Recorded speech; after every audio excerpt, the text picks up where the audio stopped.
ശ്രീകണ്ഠപുരം ടൗണിനോട് ചേർന്ന് കോട്ടൂർ പുഴയിൽ തെരണ്ടി മത്സ്യത്തെ പിടികൂടി. 35 കിലോഗ്രാം തൂക്കമുള്ള 2 പുഴത്തെരണ്ടിയാണ് മത്സ്യബന്ധനത്തിനെത്തിയ യുവാക്കൾ ചേർന്ന് പിടികൂടിയത്. ഭീമാകാരമായ തെരണ്ടിയെ കണ്ടുനിന്നവരിൽ അത്ഭുതം ഉളവാക്കി. കോട്ടൂർ പാലത്തിന് താഴെയായി മിക്ക ദിവസങ്ങളിലും ഇവർ മത്സ്യബന്ധനത്തിനായി എത്താറുണ്ട്.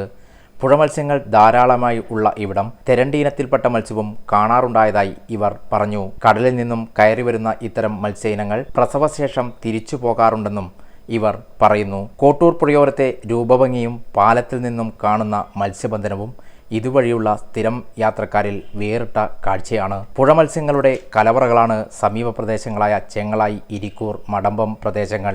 ഈ മേഖലയിലും മത്സ്യബന്ധനത്തിനായി നിരവധി പേരാണ് എത്തിച്ചേരാറ്. ഉപ്പളം കയറുമ്പോൾ അതിലിങ്ങ് കയറിയിട്ട് ശുദ്ധജലത്തിലേക്ക് വരുന്ന തെരണ്ടിയാണ്. പിന്നെ ഇത് പുയിലാണ് അത് ഉണ്ടാകുക.